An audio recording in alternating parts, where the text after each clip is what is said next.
Hello, welcome back to Kim Reads. So, I want to read The Diary of Anne Frank. This is from a series called Illustrated Classics. I believe it started like a few years ago. I've mainly found them online. So, Diary of Anne Frank, and they're split up into chapters. So, here goes nothing. Chapter 1, The Unique Gift, June 14, 1942. I hope I shall be able to confide everything to you as I have never been able to confide in anyone. I also hope you shall provide me with great comfort and support. So far, you have been a great source of comfort for me, and so has Kitty, whom I shall write to on a regular basis, but this way of keeping a diary is so much nicer, and I can barely wait for these moments when I'm able to pen down my thoughts on you.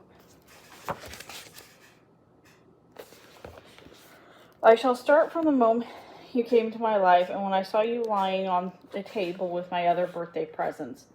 It was Friday, June 12th, and I woke up at 6 a.m., which was not surprising as it was my birthday, but I am not permitted to wake up so early. I had to hold my curiosity until 6:45. I went to the dining room first, where Morchi, the cat, gave me a warm welcome by rubbing her body against my legs. After 7, I entered the living room to see my presents. You were the first thing that I saw, one of my nicest presents. After that, I saw a bouquet of roses, a few peonies, and a potted plant.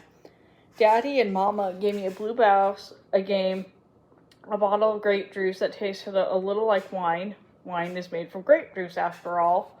A jar of cold cream, a puzzle, 2.50 guilders, and a gift certificate for 2 books. I also got other presents like lots of candy and a strawberry tart from Mother. Granny sent me a letter that arrived on time, but that was just a coincidence.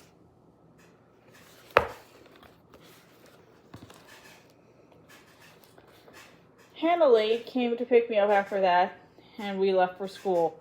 During recess, I handed over the homemade cookies I had baked myself to my teachers and fellow students. As I went to the gym with the rest of the class, I'm not permitted to take part as my hips and shoulders tend to get dislocated. I reached home only at 5. I got to choose which game my classmates would play as it was my birthday. I chose volleyball. And later they danced around me in a circle singing Happy Birthday. Son Letterman was already there when I reached home. Ilse Wagner, Hannah Lee Gosler, and Jacqueline Van Mersen, who are in the same class as me, came home with me after gym. Hannah Lee and Son are my 2 best friends, and people would like to see us together and say, there goes Anne, Han, and Son. I only met Jacqueline Van Marsen only when I started the Jewish Lyceum, and she's my best friend now. Ilse is Hannah Lee's best friend, and Son goes to another school and has friends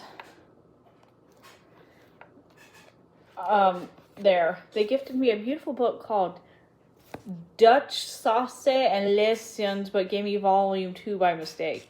So I exchanged the other 2 books I had for volume 1. Aunt Helene gave me a puzzle, Aunt Stephanie a darling brooch, and Aunt Lenny a lovely book, Daisy Goes to the Mountains. This morning, as I lay in the bathtub, I thought, how wonderful it is to have a dog like Rin Tin Tin. I'd take him to school with me wherever he could stay, in the janitor's room or by the bicycle racks if the weather was good.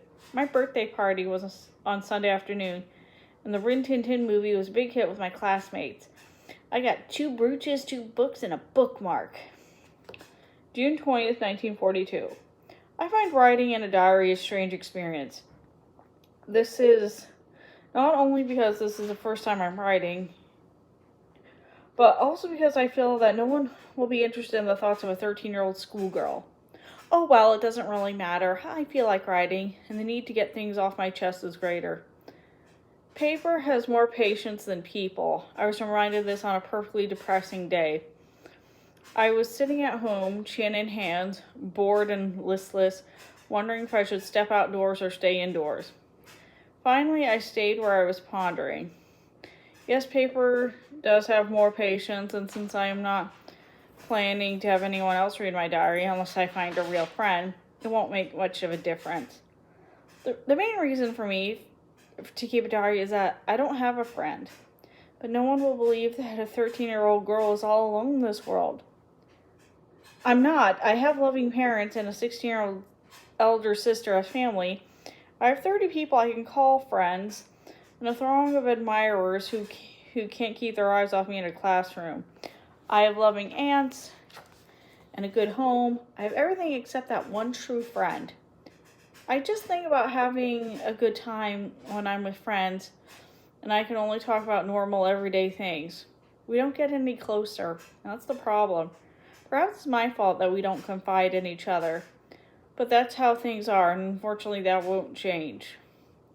I don't want to pen down the facts in this diary as most people do. I want the diary to be my friend that I never had, and I'm going to call this friend Kitty. Much as I hate doing, I must provide a brief sketch of my life instead of diving right in and making it difficult for people to understand what I have written to Kitty. My adorable and loving father married my mother when he was 36 and she was 25.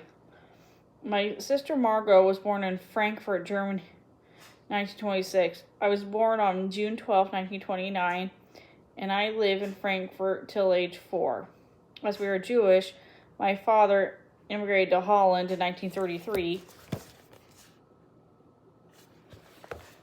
as the managing director of the Dutch Petcut Company, a company manufacturing products to make jam.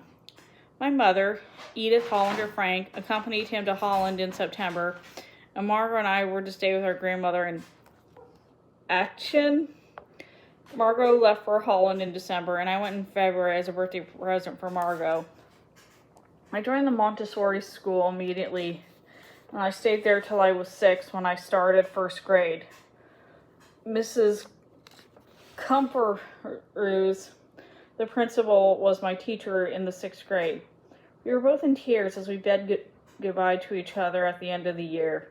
I have been accepted at the Jewish Lyceum where Margot has already studying. Our lives were not rosy, as our relatives in Germany were a victim of Hitler's anti-Jewish laws. Post the 1938 pogroms, my maternal uncles escaped from Germany to seek refuge in North America. My 73-year-old grandma arrived to live with us.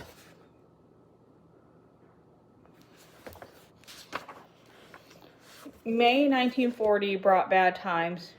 There was the war to begin with, followed by the capitulation and the arrival of the Germans. That's when the trouble began for the Jews. A series of anti-Jewish decrees severely curbed our freedom. Jews were required to wear a yellow star and turn in their bicycles. They were banned from using streetcars or even riding any car, including their own. They had to do their shopping between 3 and 5 p.m. They could only visit Jewish-owned barbershops and beauty parlors. Jews were forbidden to be out on the streets between 8 p.m. and 6 a.m. and could not attend theaters, movies, or any form of entertainment. They could not use tennis courts, swimming pools, hockey fields, or any other athletic field.